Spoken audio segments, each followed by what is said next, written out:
The rain had been falling steadily for 3 days, turning the glass towers of Seoul into blurred reflections of themselves.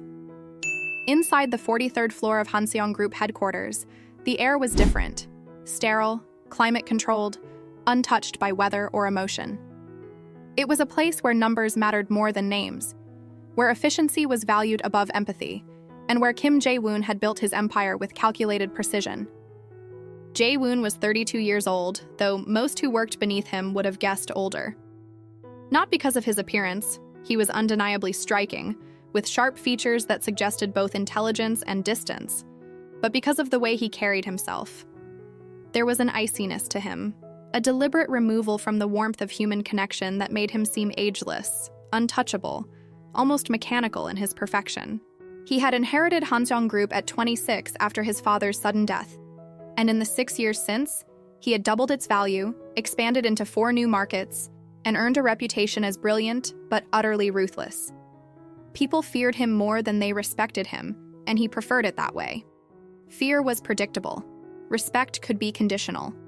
Every morning arrived with the same routine.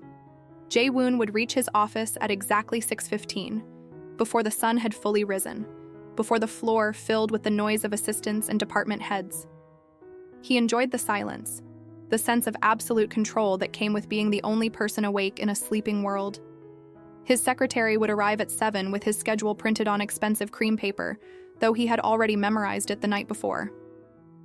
Meetings would begin at 8. Lunch would be delivered to his desk at noon, usually something tasteless and efficient. More meetings in the afternoon, reviews, strategy sessions, conference calls with branch managers in Singapore, Tokyo, New York. He would leave the building sometime after 9 in the evening, return to his penthouse apartment in Gangnam, pour himself a single glass of whiskey, and sleep for exactly 5 hours before the cycle repeated. It was a life built on discipline, predictability, and the deliberate avoidance of anything that might introduce chaos or vulnerability. Jae-woon did not have friends. He had business associates. He did not have hobbies. He had investments. He did not have lovers. He had occasionally attended functions with elegant women from appropriate families, carefully arranged by his mother, but these encounters were transactional at best, a performance of normalcy for the sake of shareholders and board members who still believed that a family man was more trustworthy than a solitary one. Jae-woon found the entire concept exhausting. Love, as far as he understood it, was simply another form of weakness, a surrender of control that he had no intention of allowing into his carefully constructed existence. Park Min-seo had been working at Hanseong Group for nearly 8 months before Jae-woon ever truly noticed her, and even then, it was only by accident. She was part of the late-night cleaning crew, one of dozens of invisible people who moved through the building after dark, erasing the evidence of a day's work so that morning could arrive fresh and unmarked. Min-seo was 26, though she often felt much older, worn down by years of struggling to keep herself afloat in a city that had no patience for those without education, without connections, without family money to smooth the way. She had grown up in a small rural town in Jeolla Province, the only daughter of a farmer who had died when she was 15, and a mother who had remarried a man Min-seo could barely stand to be around. She had left home at 18 with nothing but a single bag and the vague hope that Seoul might offer her something better. It had not. The city had chewed her up the way it did with so many others, young people arriving with dreams and leaving with nothing but debt and exhaustion. Min-seo had worked in convenience stores, in restaurants, in factory assembly lines. She had shared cramped studio apartments with strangers, gone days eating nothing but instant noodles and white rice, learned to sleep sitting up on the subway during her commute because it was the only rest she could afford. The job at Hanseong Group was the best she had managed to secure, though best was a relative term. The pay was still barely enough to cover rent and food. The hours were long, from 8 in the evening until 4 in the morning, 6 days a week. Her body ached constantly from bending, scrubbing, lifting, repeating the same motions until her hands were raw, and her back screamed in protest. But it was steady work, and steady work was rare, so she never complained. She was a quiet presence, almost ghost-like in the way she moved through the offices. She had learned early on that invisibility was a survival skill. The other cleaners gossiped and joked with each other during their shifts, but Min-seo preferred to keep to herself, headphones in, focus steady. She cleaned the executive floor on Tuesdays and Fridays, always starting from the furthest offices and working her way toward the center, toward his office. Kim Jae-woon's office. She had seen him before, of course. It was impossible not to. Even from a distance, he was striking. Tall, impeccably dressed, moving through the hallways with the kind of authority that seemed to bend the air around him. But they existed in completely different worlds. He was the sun at the center of this corporate solar system, and she was a speck of dust orbiting so far out that she might as well have been invisible. She assumed he had never looked at her, never registered her existence beyond perhaps a flicker of awareness that someone cleaned his office, though he likely never thought about who. The night everything changed, Min Seo had been running behind schedule. One of the other cleaners had called in sick, and their supervisor had redistributed the workload, which meant Min Seo was now responsible for an entire additional wing of offices. It was nearly 11:30 by the time she reached the executive floor, her arms aching, her uniform damp with sweat despite the building's constant air conditioning. She pushed her cleaning cart down the silent hallway, the wheels squeaking softly against the polished floor, and paused outside Jae-woon's office. The lights were on. That was unusual. Most executives left by 7 or 8 at the latest. She hesitated, uncertain whether she should knock or simply come back later. But before she could decide, the door opened. Jae-woon stood there, his tie loosened, his sleeves rolled up to his elbows, looking every bit as surprised to see her as she was to see him. For a long moment, neither of them spoke. Min Seo felt her pulse quicken, an instinctive nervousness rising in her chest. She bowed quickly, too quickly, almost losing her balance. "I'm sorry," she said, her voice barely above a whisper. "I didn't realize you were still here. I can come back later." Jae-woon studied her with an expression she couldn't read. His gaze was sharp, analytical, the way someone might examine a piece of data that didn't fit the expected pattern. "What time is it?" he asked. 11:30, sir." He frowned slightly, as if this information displeased him, though she couldn't imagine why. "You're here every night?" "Tuesdays and Fridays, sir." "For this floor." "I see." He stepped aside, gesturing for her to enter. "Go ahead. I'll be leaving soon." Min Seo hesitated, then bowed again and pushed her cart into the office, moving as quietly as possible, hyper-aware of his presence. He returned to his desk, his attention seemingly back on the documents spread before him, but she could feel him watching her from the corner of his eye. She worked quickly, emptying the trash, wiping down surfaces, trying to make herself as unobtrusive as possible. The silence between them was thick, uncomfortable, broken only by the soft sounds of her cleaning and the faint scratch of his pen against paper. When she finished, she bowed once more and turned to leave, but his voice stopped her. "What's your name?" She froze, her hand still on the handle of her cart. Slowly, she turned back to face him. "Park Min Seo, sir." He nodded, as if committing it to memory, though she couldn't imagine why he would bother. "Thank you, Min Seo."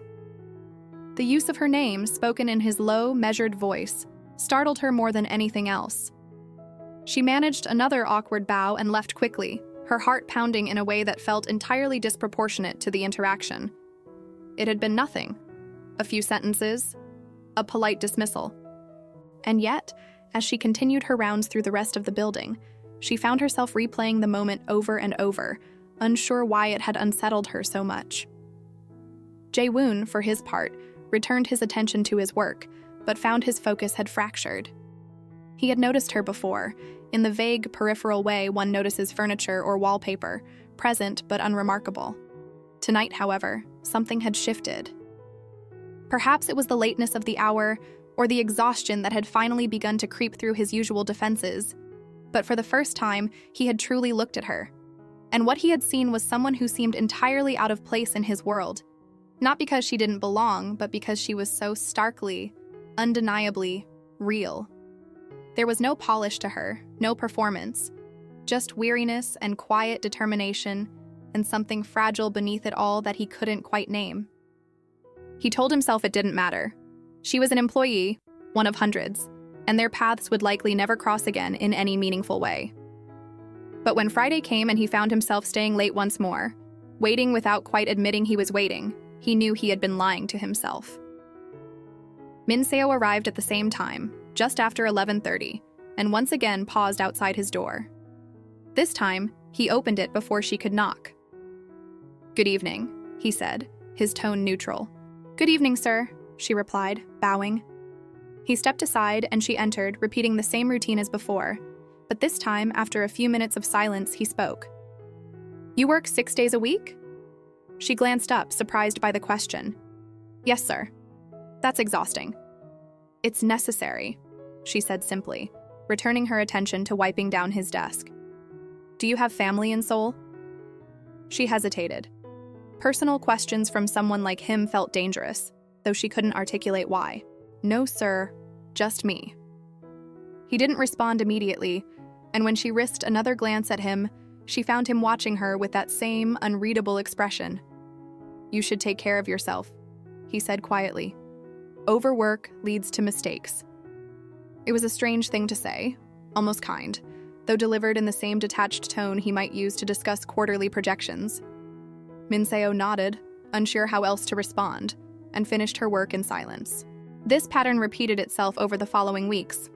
Jae-woon began staying late on Tuesdays and Fridays with increasing regularity, always finding some excuse. A report that needed finishing, a call with overseas partners, documents to review. And each time Min-seo would arrive and they would exchange a few careful words. Nothing substantial, nothing that crossed the invisible line between their worlds. But the words accumulated, small threads weaving into something neither of them had intended. He learned that she had moved to Seoul 8 years ago, that she sent money back to her mother when she could, that she had once wanted to study literature but couldn't afford university. She learned that he slept very little, that he had a younger sister studying abroad whom he rarely saw, that he drank his coffee black and ate almost nothing during the day. These were small revelations, fragments of lives lived in entirely different orbits, and yet each one felt significant in a way that defied logic. Min-seo began to feel a strange anticipation on Tuesdays and Fridays, a nervous energy that had nothing to do with her work and everything to do with the possibility of seeing him. She told herself it was foolish, that she was inventing meaning where none existed, that a man like Kim Jae-woon would never see her as anything more than part of the building's infrastructure. And yet she couldn't stop herself from hoping, from smoothing down her uniform before entering his office, from choosing her words more carefully when they spoke. Jae-woon, meanwhile, found his thoughts drifting toward her at unexpected moments. During meetings, he would catch himself wondering if she had eaten that day, if her back still hurt from the work, if she ever allowed herself to rest. It disturbed him, this intrusion of concern for someone he barely knew, someone who existed so far outside the carefully ordered structure of his life. He tried to rationalize it. Perhaps he was simply bored or lonely in a way he had never allowed himself to acknowledge. But the truth, which he refused to examine too closely, was that Min-seo had become the only part of his week that felt genuinely unpredictable, genuinely human. One Friday in late autumn, nearly 4 months after their first real conversation, Jae-woon made a decision that surprised even himself. When Min-seo arrived that night, he was waiting for her in the hallway rather than inside his office. "Min-seo," he said, and she stopped, startled by the use of her name, by the odd formality of his posture. "Yes, sir? Have you eaten?" She blinked, confused by the question. I'll eat when I get home, sir. That's hours from now." He hesitated, and for the first time since she had known him, he looked uncertain. "There's a convenience store on the first floor. Let me buy you something." Min-seo's heart began to race. This was wrong. This crossed every unspoken rule she had learned about navigating spaces where she didn't belong. "Sir, I can't. I'm working." "Consider it a break," he said, his tone leaving no room for argument. 15 minutes, please." The please undid her. She nodded, mute, and followed him to the elevator, hyper-aware of the space between them, of the fact that they were alone together in a way they had never been before.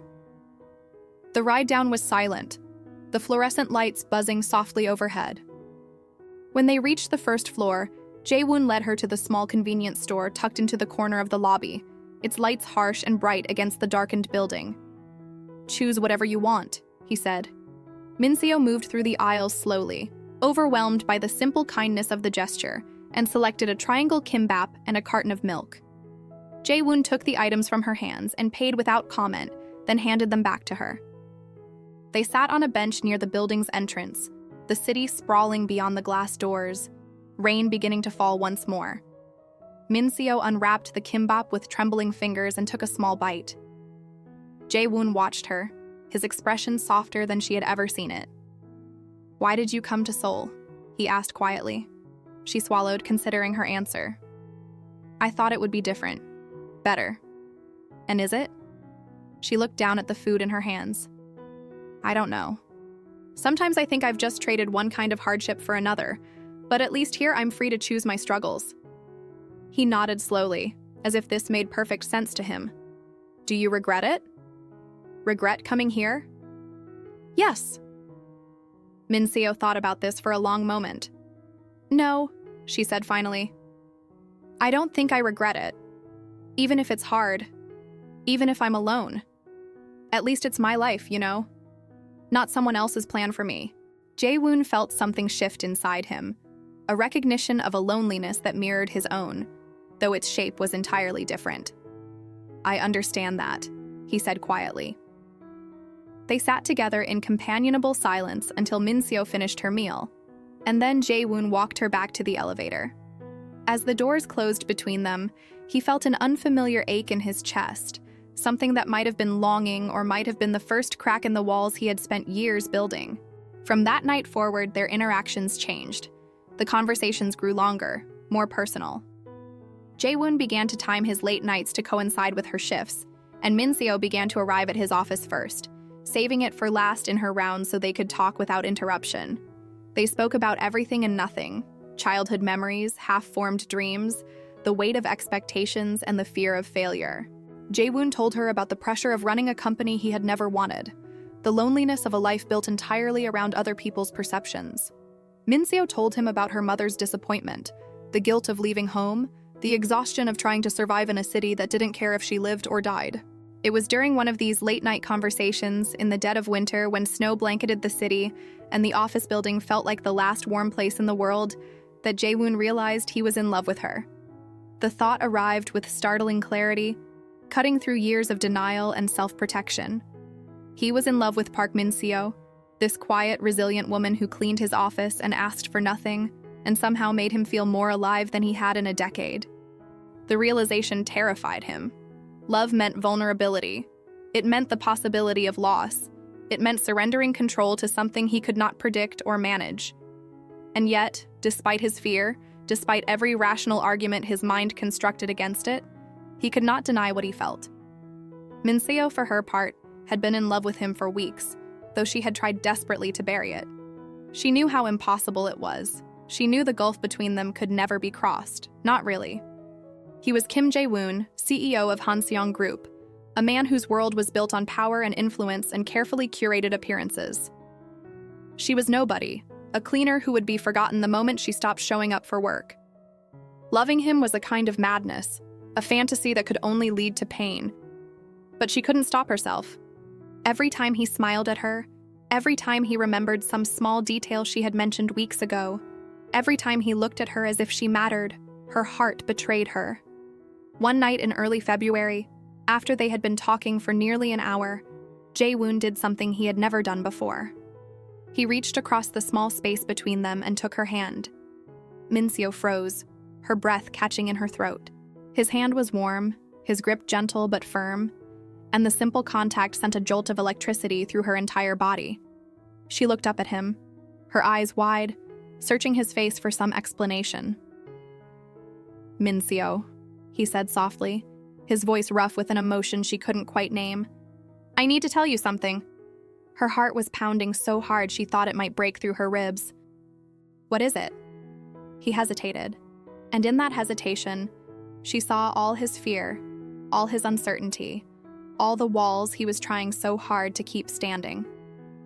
I think I've been waiting for you," he said finally. "I didn't know it until recently, but I have been. Waiting for someone who sees me, who makes me want to be more than what I've allowed myself to be." Tears pricked at the corners of Min-seo's eyes. "Sir, Don't call me that," he interrupted gently. "Not when we're alone. Just Jae-woon. Please. Jae-woon, she whispered, testing the sound of his name in her mouth, and he closed his eyes as if the sound caused him physical pain. I know this is complicated, he continued. I know there are 1,000 reasons why this doesn't make sense. But I can't keep pretending I don't feel this, that I don't feel something when I'm with you. Min-seo wanted to say that she felt it too, that she had been carrying this impossible love inside her like a secret wound, but the words caught in her throat. Instead, she squeezed his hand, and that small gesture was enough. He pulled her toward him, slowly, giving her every opportunity to pull away. And when she didn't, he wrapped his arms around her and held her as if she were something precious, something worth protecting. They stayed like that for a long time. Two people who had been alone for so long, they had forgotten what it felt like to be held, and when they finally pulled apart, everything had changed. Their relationship, if it could be called that, unfolded in secret over the following months. They could not be seen together publicly. Jae-woon's position made that impossible, and Min-seo understood without being told that she would be seen as a scandal, a liability, something to be hidden away. So they existed in the margins of his world, meeting late at night in his office, stealing moments of closeness that felt both achingly real and impossibly fragile. Jae-woon would sometimes drive her home in the early hours of the morning, parking a block away from her tiny studio apartment so no one would see them together. They never went on dates, never appeared together in daylight.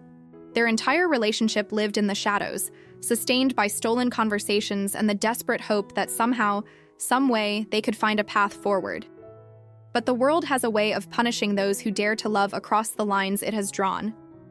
The first sign of trouble came in late spring, when Jae-woon's mother, a formidable woman named Kim Yeon-hee, began to pressure him more aggressively about marriage. She had already selected several candidates, daughters of business partners, women with appropriate pedigrees and family connections, and she expected him to choose one before the year's end. Jae-woon deflected as best he could, but his mother was persistent, and her patience was wearing thin. The second sign came when one of the other cleaners, a woman named Mrs. Choi who had always resented Min-seo's quiet competence, began to notice the extra time Min-seo spent on the executive floor. She started asking questions, making pointed comments, watching Min-seo with a suspicion that made her skin crawl. Min-seo tried to be more careful, to vary her routine, but the damage was already done.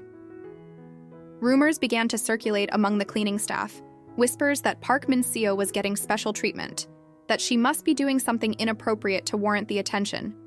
The third sign, and the one that finally shattered everything, came on a humid evening in June. Jae-woon had arranged for them to spend a rare few hours together outside the office. He had booked a private room at a small, discreet restaurant on the outskirts of the city, somewhere they wouldn't be recognized. It was meant to be a celebration, Min-seo's birthday, though she had never told him the exact date. He had found it in her employee records and committed it to memory. For the first time since they had begun whatever this fragile thing between them was, they sat across from each other at a proper table, sharing a meal like normal people, and for a few precious hours, Min-seo allowed herself to believe that maybe, just maybe, this could work. But as they were leaving, as Jae-woon was walking her to his car, a camera flashed in the darkness. A reporter, one who specialized in celebrity gossip and corporate scandals, had been tipped off, whether by Mrs. Choi or someone else they would never know, and had followed them. The photograph captured them together, Jae-woon's hand resting gently on Min-seo's back, their faces turned toward each other with an intimacy that could not be mistaken for anything professional. The story broke 2 days later.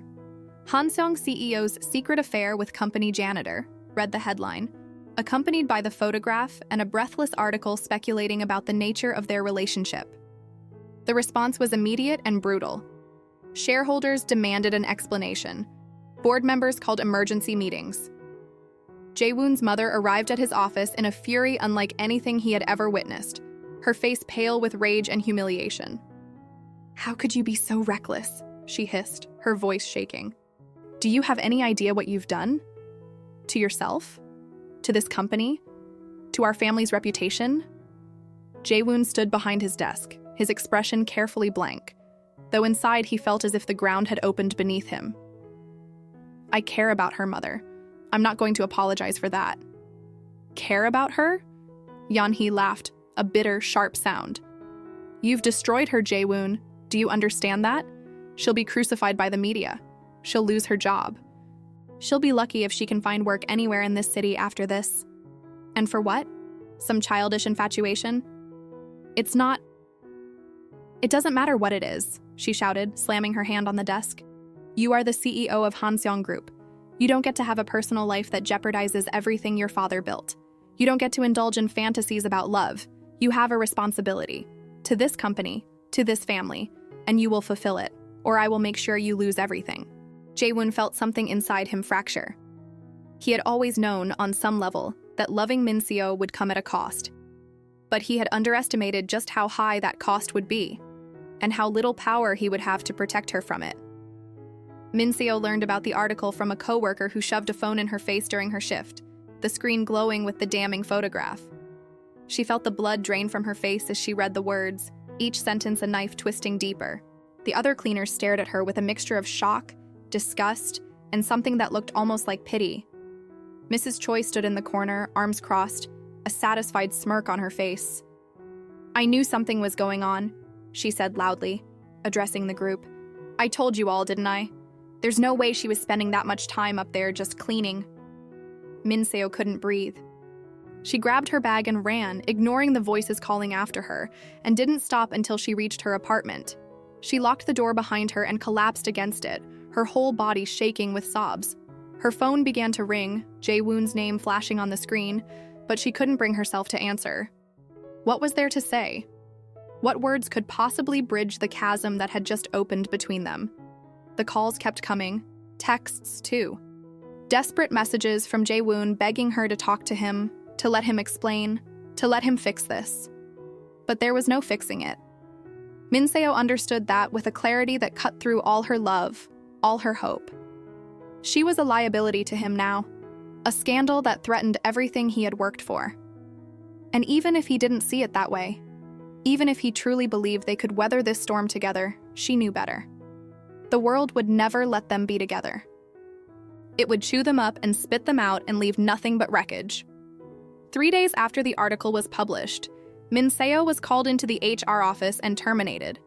They cited inappropriate conduct and violation of company policy, though everyone knew the real reason. She was being erased, removed from the building and from Jae-woon's life as efficiently as possible. She accepted the dismissal without protest, signed the papers they put in front of her, and walked out of Hanseong Group for the last time. Jae-woon tried everything to reach her. He went to her apartment, but she wouldn't answer the door. He sent messages that went unread. He even considered showing up at the places she might go, the convenience store, the park she had once mentioned, but stopped himself, realizing that his presence would only make things worse for her. The media was still circling, hungry for more details, more scandal. If he was seen with her again, it would destroy whatever chance she had of rebuilding her life quietly. So he forced himself to stop, to let her go, and the pain of it nearly killed him. Weeks passed, then months. Jae-woon threw himself back into his work with a ferocity that alarmed even his closest associates. He worked 18-hour days, attended every meeting, reviewed every report, made decisions with cold efficiency. He went through the motions of normalcy, attending the social functions his mother arranged, meeting the women she paraded in front of him, playing the role of the dutiful son and responsible CEO. But inside, he was hollow. Min-seo's absence had carved out something essential, and nothing he did could fill the void. Min-seo, meanwhile, had disappeared into the city's underbelly, taking a job at a small factory on the outskirts of Seoul, where no one knew her name or her story. She lived in an even smaller apartment than before, barely more than a closet with a window, and tried to convince herself that she had made the right choice in cutting Jae-woon out of her life. But the truth was, she missed him with an intensity that felt like drowning. Every day was a battle to keep moving forward, to not collapse under the weight of her grief. And then, 2 months after she had left Hanseong Group, Min-seo discovered she was pregnant. The realization came slowly, almost reluctantly. She had been feeling ill for weeks, nauseous in the mornings, exhausted in a way that sleep couldn't fix. At first, she attributed it to stress, to the aftermath of trauma. But when her period didn't come, and then didn't come again, she bought a test from a pharmacy across town where no one would recognize her. The two pink lines appeared almost instantly. Minseo stared at them for a long time, her mind blank, her body numb. She thought of Jae-woon, of the life they had tried to build in the shadows, of the impossibility of everything. And then she thought of the child growing inside her, this tiny, fragile thing that had not asked to be caught in the wreckage of their love. She had three choices, she realized. She could tell Jae-woon. She could have the pregnancy terminated. Or she could disappear entirely, raise the child alone, and never look back. The first option was impossible. Jae-woon's life was already in shambles because of her. Telling him about the baby would only make things worse. He would feel obligated to help, to be involved, and that obligation would destroy him. The media would have a field day. His mother would never forgive him. He would lose everything. The second option made her feel sick in a way that had nothing to do with pregnancy. This child was part of her, part of him, and despite everything, despite all the pain and impossibility, she wanted it. She wanted this piece of the love they had shared, this proof that it had been real, that it had mattered. That left the third option. Minseo made her decision with the same quiet determination that had carried her through every other hardship in her life. She would leave Seoul. She would go somewhere far away, somewhere Jae-woon would never think to look for her. She would have the baby, raise it alone, and build a life that had nothing to do with the world she was leaving behind. 2 weeks later, she was gone. She took a bus to Busan, then another to a small coastal town she had never heard of, a place where the ocean stretched endlessly and the sky seemed bigger than in Seoul. She found work at a small restaurant, convinced the owner to rent her a tiny room above the kitchen, and settled into a life of deliberate anonymity. She told people her name was Young Hae-won, that she was a widow, that the baby's father had died in an accident. No one questioned her story. In a town that small, people were too busy with their own lives to pry into hers. Jae-woon, meanwhile, spent months trying to find her. He hired private investigators, checked every database he had access to, called in favors from people who owed him. But Minseo had vanished completely, erased herself so thoroughly that it was as if she had never existed. The investigators came back empty-handed. The trail went cold. And eventually, reluctantly, Jae-woon was forced to accept that she didn't want to be found, that she had made her choice, and that choice did not include him. The realization broke something fundamental inside him. He had lost her, completely, irrevocably, and there was nothing he could do about it. He stopped searching, stopped hoping, stopped allowing himself to imagine that she might come back, that they might somehow find a way to be together. He buried his grief beneath layers of work and obligation. And when his mother finally pressured him into an engagement with a woman named Lee Soo-jin, elegant, educated, from an impeccable family, he agreed without protest. It didn't matter anymore. Nothing mattered. The engagement was announced in the newspapers. The wedding was scheduled for the following spring. Jae-woon went through all the motions, attended all the meetings with wedding planners and caterers, smiled for photographs, and felt absolutely nothing. Minseo gave birth on a cold December morning, alone except for the midwife who had been helping her through the pregnancy. The labor was long and difficult, and there were moments when she thought she might not survive it. But when the baby finally arrived, a boy, small but healthy, with a shock of dark hair and eyes that seemed to see right through her, she wept with a relief so profound it felt like resurrection. She named him Park Ji-hoon, after her father. And from the moment she held him, she knew that she had made the right choice. This child was hers. Only hers. And she would protect him from the world that had tried to destroy her. The years passed slowly in that small coastal town. Minseo worked hard, saved what little she could, and poured all her love into raising Ji-hoon.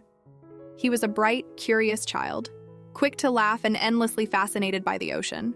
She told him stories about his father, carefully edited stories, ones that painted Jae-woon as a kind, brilliant man who had loved her very much, but had been taken from them by circumstances beyond anyone's control.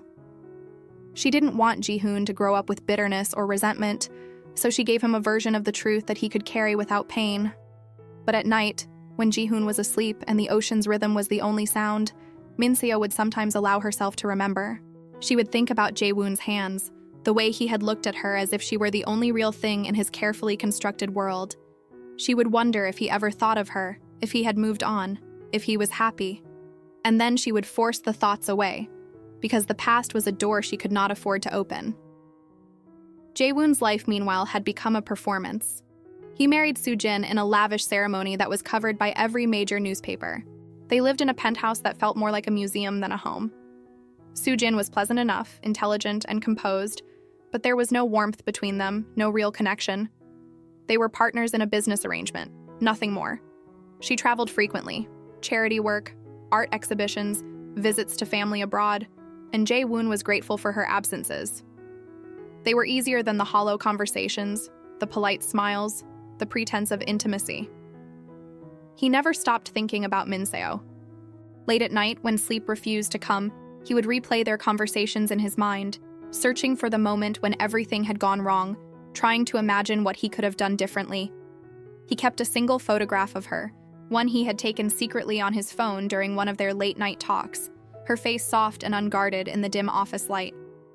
He never looked at it. He didn't need to. Her face was burned into his memory, a ghost that haunted every quiet moment. 5 years passed this way. 5 years of hollow routines and carefully maintained facades. And then, on a crisp autumn afternoon, fate decided it was time for their paths to cross again. Jae-woon had traveled to Busan for a business conference, a gathering of industry leaders and investors that he had been dreading for weeks.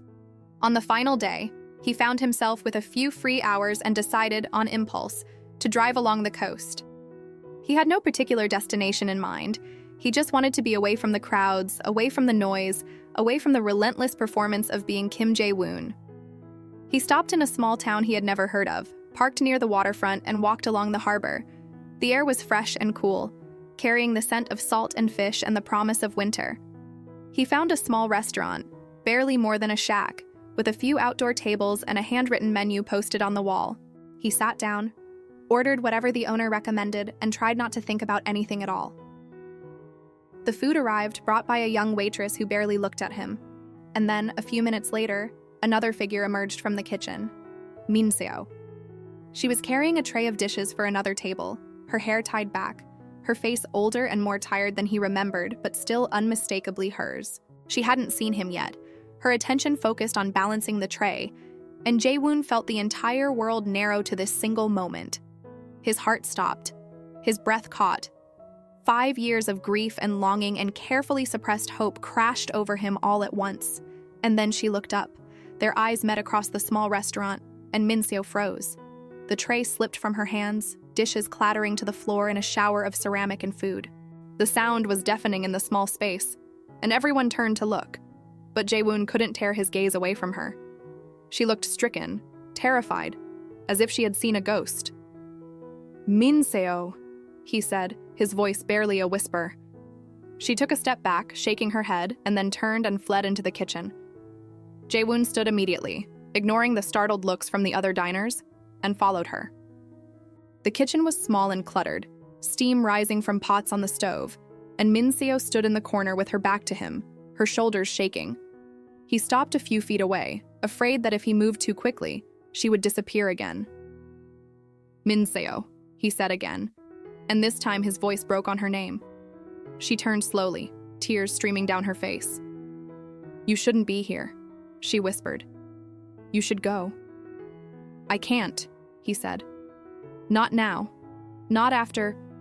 Min-seo, I've been looking for you for 5 years. I thought I'd never see you again." "You weren't supposed to," she said, her voice thick with tears. "I left for a reason, Jae-woon. I left so you could have your life back." "My life?" He laughed, a bitter, broken sound. "I don't have a life, Min-seo. I haven't had one since you left. Everything I've done, everything I've been, it's all been empty, meaningless, because you weren't there." She closed her eyes, fresh tears spilling over. "You got married. I saw it in the newspapers. You moved on." "I didn't move on," he said fiercely. "I went through the motions because I didn't know what else to do.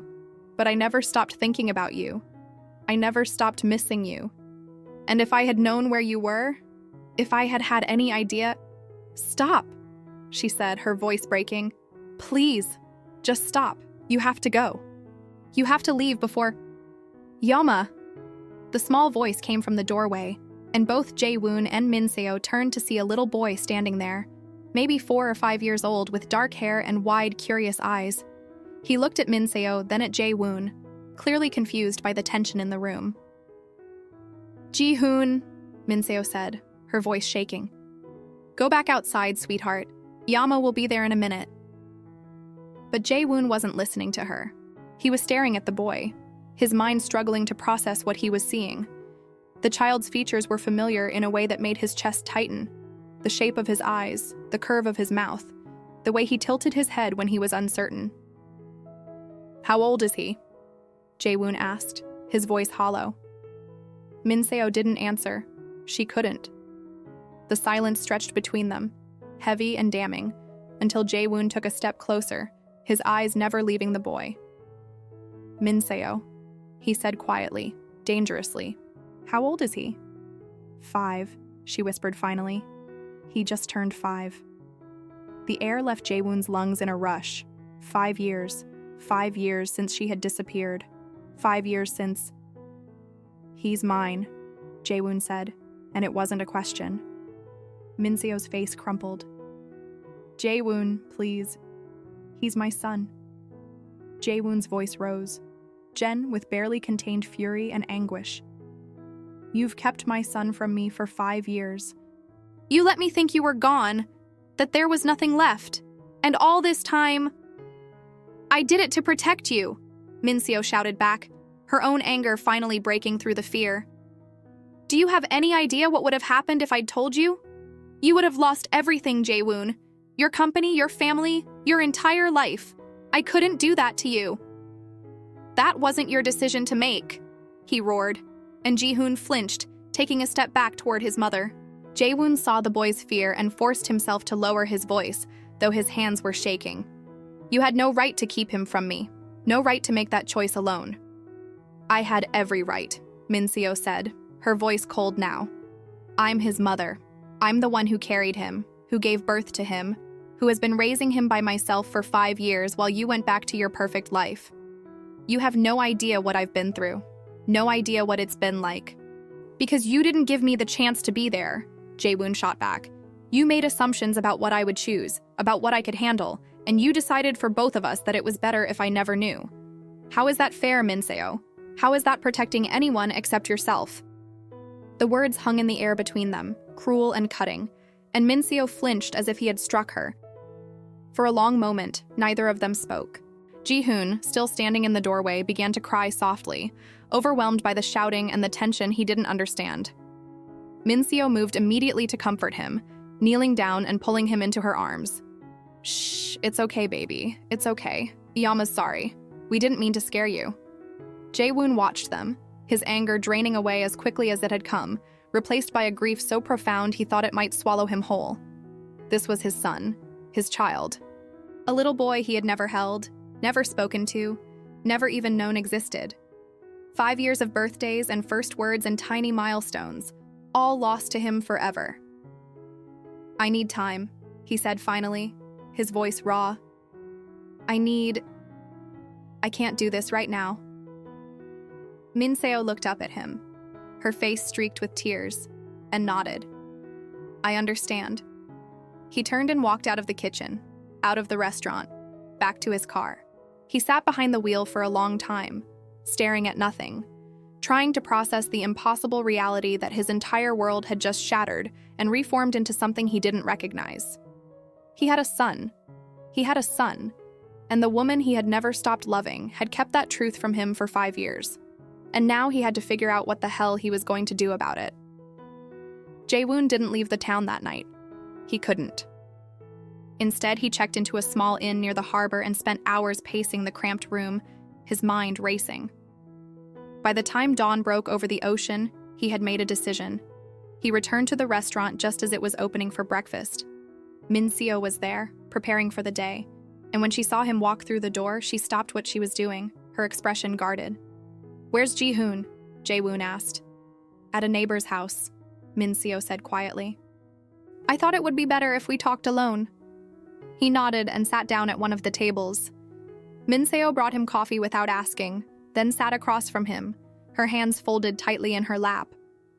"I'm sorry," she said before he could speak, "for keeping him from you, for making that decision without you. I thought I was doing the right thing, but I see now that I was wrong. You deserve to know." Jae-woon took a slow sip of his coffee, trying to organize his thoughts. "I've spent the last 5 years hating myself for letting you go," he said finally, "for not fighting harder to find you, to bring you back. And now I find out that all this time, you were here, raising our son alone. I don't know how to process that, Min-seo. I don't know how to reconcile the woman I loved with the one who could keep something this monumental from me." "I know," she whispered. "I don't expect you to forgive me. I need you to understand why I did it. The media was destroying you, Jae-woon. Your mother was threatening to disown you. If I had told you about the baby, it would have made everything so much worse. You would have felt obligated to be with me, to acknowledge him publicly, and that would have cost you everything." "Maybe I would have been willing to pay that cost," he said quietly. "But I wasn't willing to let you," Min-seo replied. "I loved you too much to let you destroy yourself for me." The words hung between them, heavy with all the years of silence and separation. Jae-woon set down his coffee cup and looked at her directly. "I want to know him," he said. "I want to be part of his life. I don't know how we're going to make that work, and I don't have all the answers, but I can't walk away from this. I can't walk away from him."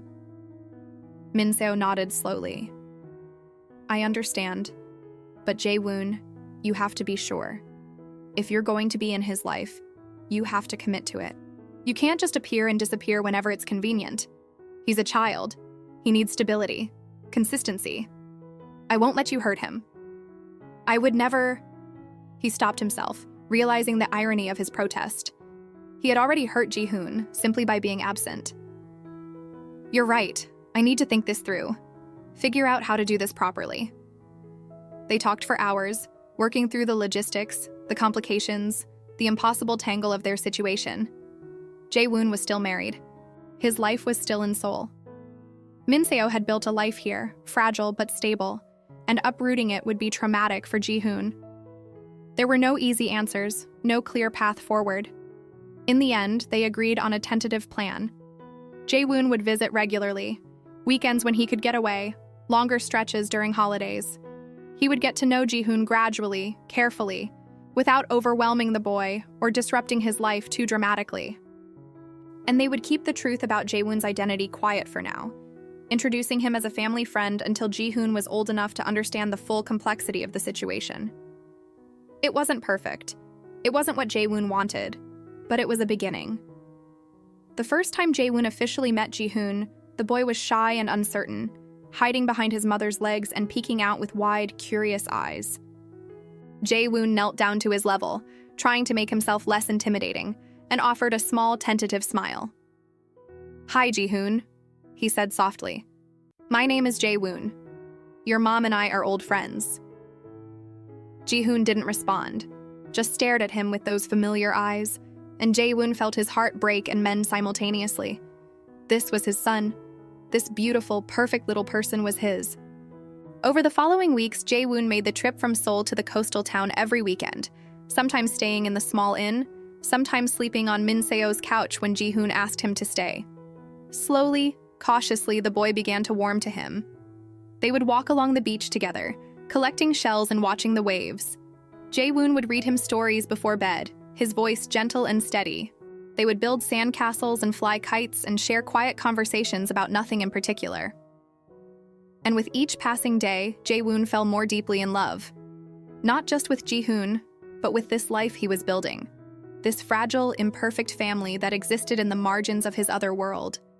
But the other world was still there, demanding and relentless. Soojin had begun to notice his frequent absences, the weekend trips he couldn't adequately explain. His mother was growing suspicious. The board members were questioning his priorities, and Jae-woon found himself living a double life that was becoming increasingly impossible to sustain.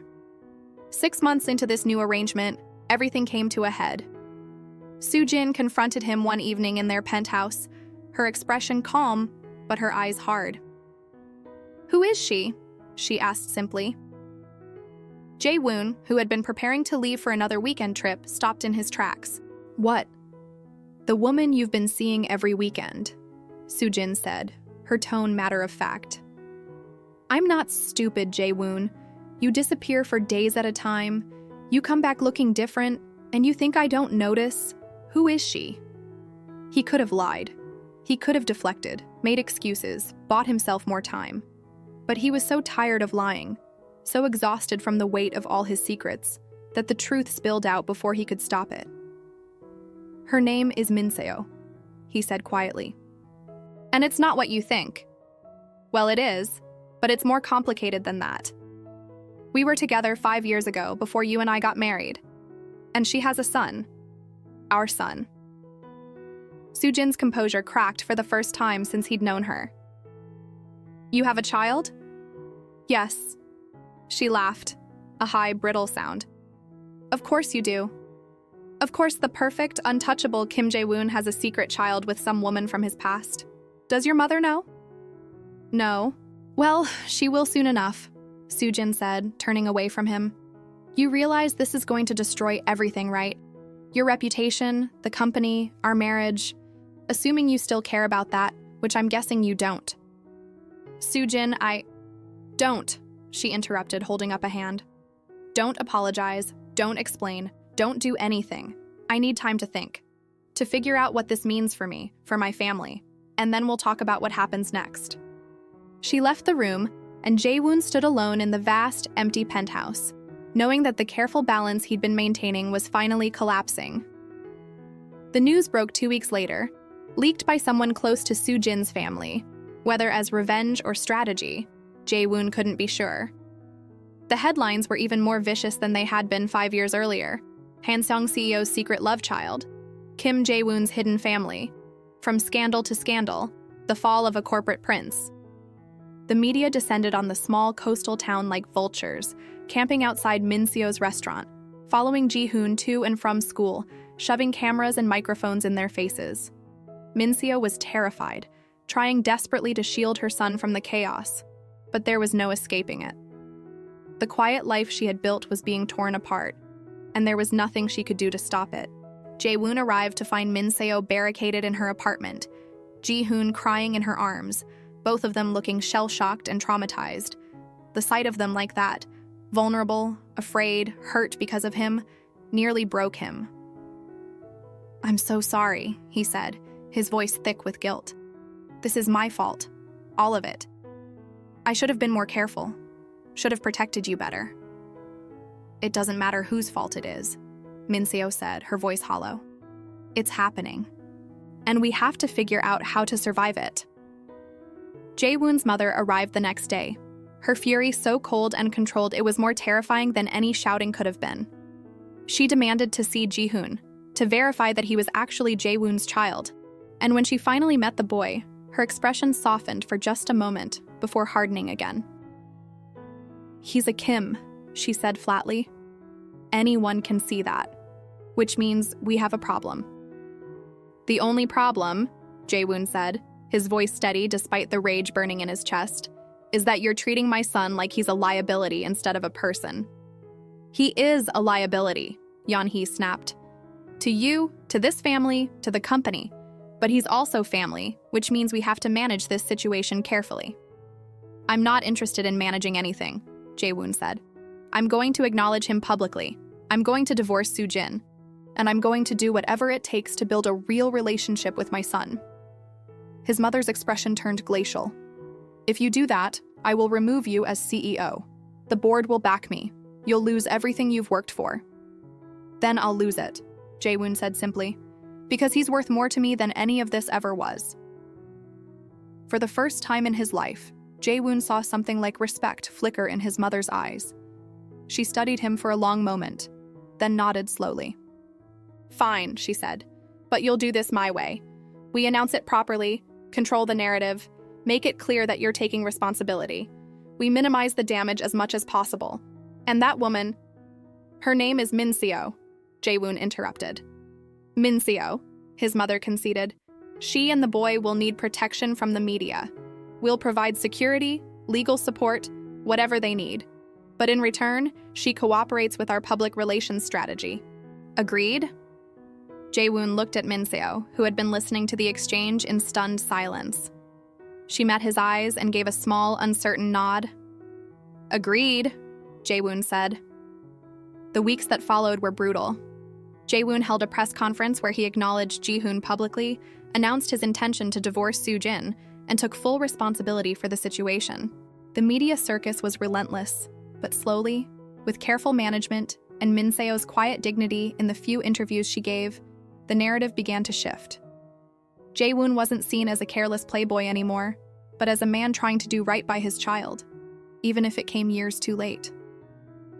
Soo-jin agreed to a quiet, amicable divorce, more relieved than angry to be freed from a marriage that had never been real. The board, after much deliberation and pressure from Yeon-hee, decided not to remove Jae-woon as CEO, though his responsibilities were temporarily reduced while he dealt with personal matters. And through it all, Jae-woon focused on the only thing that truly mattered: building a relationship with his son. It wasn't easy. Ji-hoon was confused and overwhelmed by all the sudden changes, the cameras, the strangers calling him by his name, the way his life had been turned upside down. He didn't understand why this man who claimed to be his father had been absent for so long, and Min-seo struggled to explain it in a way a 5-year-old could comprehend. But Jae-woon was patient. He showed up every single day, even when Ji-hoon didn't want to talk to him, even when the boy lashed out in frustration or grief. He read stories, played games, sat in quiet companionship, and slowly, gradually, the walls began to come down. One evening, about 3 months after the truth had come out, Ji-hoon climbed into Jae-woon's lap while they were watching the sunset from Min-seo's small balcony. "Appa?" he said quietly, testing out the word he'd been avoiding. Jae-woon's breath caught. "Yes? Why didn't you come before?" It was the question Jae-woon had been dreading, the one he had no good answer for. He looked at Min-seo, who was watching from the doorway, her expression encouraging him to try. "I didn't know you existed," Jae-woon said finally, choosing honesty over comfort. "Yuriyama and we loved each other very much. But sometimes grown-ups make mistakes. She thought it would be better for everyone if I didn't know about you, and I was too lost in my own sadness to look hard enough to find you both. But now that I know, now that I've met you, I'm never going away again. I promise." Ji-hoon considered this with the serious expression children get when they're processing complex emotions. "Do you still love Yama?" The question hit Jae-woon like a physical blow. He looked at Min-seo again, and she looked back at him, her eyes shining with tears and something that might have been hope. "Yes," Jae-woon said softly. "I do. I always have." "Then why don't you live with us?" Out of the mouths of children, Jae-woon thought. The simple, impossible question that cut through all the complexity and confusion. "I don't know," he admitted. "But maybe we can figure that out together." Later that night, after Ji-hoon had fallen asleep, Jae-woon and Min-seo sat together on the balcony, the sound of the ocean washing over them. They hadn't been alone like this in months, too caught up in managing crisis after crisis to have a real conversation. "I meant what I said," Jae-woon said quietly, "about still loving you." Min-seo smiled, sad and soft. "I know. I still love you too. I never stopped, even when I tried to convince myself I had." "Then why are we still doing this?" he asked. "Why are we still living separate lives, pretending we can be just co-parents when we both know it's more than that?" "Because I'm scared," Min-seo admitted. "Scared that if we try again, it will fall apart the same way it did before. Scared that the world won't let us be together, that the differences between us are too big to overcome.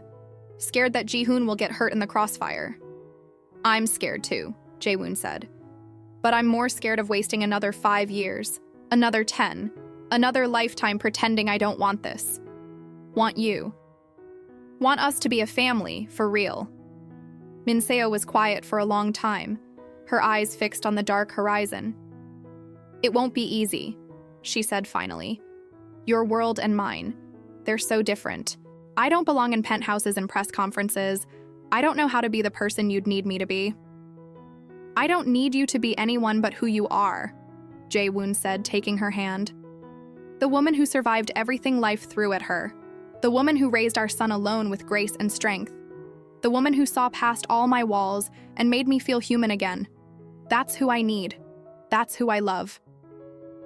Tears spilled down Minseo's cheeks, and she let them fall unchecked. What if it's not enough? What if love isn't enough? Then we'll figure it out together, Jae-woon said. But at least let's try. Let's give ourselves a real chance this time, without secrets, without running away. Please. Minseo looked at him, at this man who had been a stranger and a lover and a ghost, and now somehow was offering her a future she had never allowed herself to imagine. And slowly, despite all her fear and doubt, she nodded. Okay, she whispered. Let's try. They didn't rush into anything.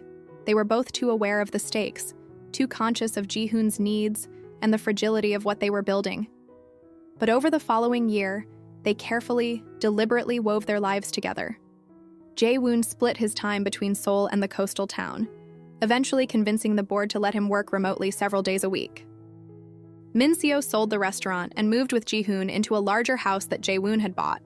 Not in Seoul, where the media presence was still overwhelming, but in a quiet suburb where Ji-hoon could go to school without being recognized, where they could build some semblance of normalcy.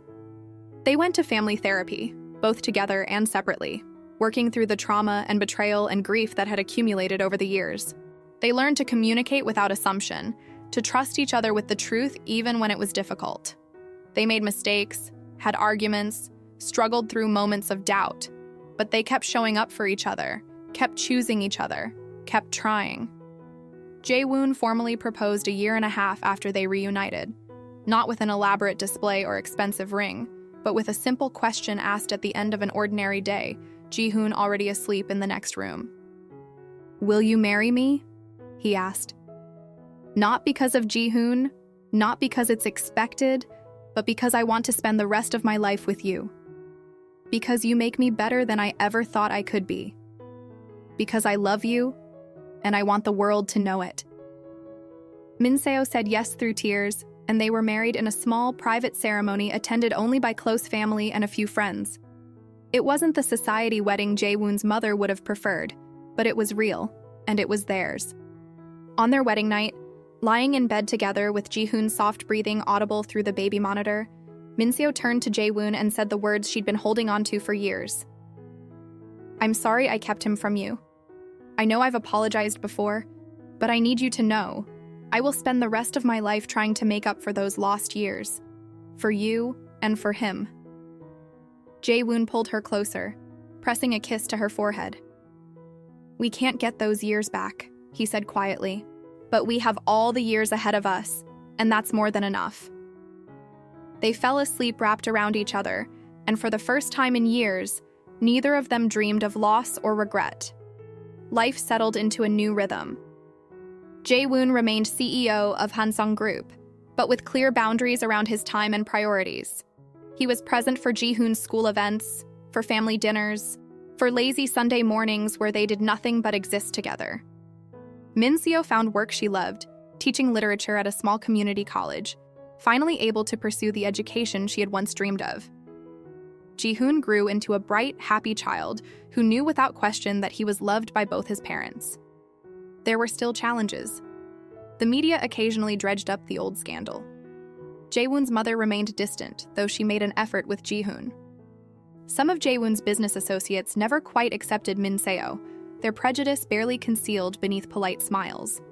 But these obstacles felt manageable now, surmountable, because they faced them together. Years later, when Ji-hoon was 15 and preparing to apply for university, he asked his parents to tell him the full story of how they met, how they fell in love, how they lost each other and found their way back. They sat him down and told him everything, the good and the bad, the mistakes and the heartbreak and the years of separation. When they finished, Ji-hoon was quiet for a long time. Then he looked at them both with eyes that were wise beyond his years and said, "I'm glad you found each other again, even if it took a while. Some things are worth waiting for." Jae-woon felt his eyes sting with tears. He reached for Minseo's hand, and she squeezed back. A silent acknowledgement of all they had survived, all they had built. "Yes," Jae-woon said, his voice thick with emotion. "Some things are definitely worth waiting for." on quiet evenings when the day's work was done and the house was still, Jae-woon and Min-seo would sometimes sit together and remember those early days, the late nights in his office, the stolen conversations, the impossible love that had seemed destined to fail. They would think about all the years they lost, all the pain they endured, and acknowledge that yes, it had been hard. Yes, they had made mistakes. Yes, there were things they would change if they could. But they would also look at the life they had built from the wreckage, at the family that existed because they had been brave enough to try again. And they would understand that every moment of pain had led them here, to this peace, to this love that was deeper and truer for having been tested. Jae-woon had learned that control was an illusion, that the things worth having were often the things that terrified you most, that vulnerability was not weakness, but the greatest strength he could offer. Min-seo had learned that she deserved love, that survival was not the same as living, that sometimes the bravest thing you could do was let yourself be seen. And together, they had learned that love was not a fairy tale ending, but a choice you made every day. To show up, to forgive, to hope, to try again even when it seemed impossible. The ocean continued its eternal rhythm outside their windows, waves rising and falling, constant and unchanging. But inside, in the warm glow of their home, 3 hearts beat in synchrony, bound together by blood and choice, and the stubborn, impossible hope that even broken things could be made whole. And that, they both understood, was more than enough.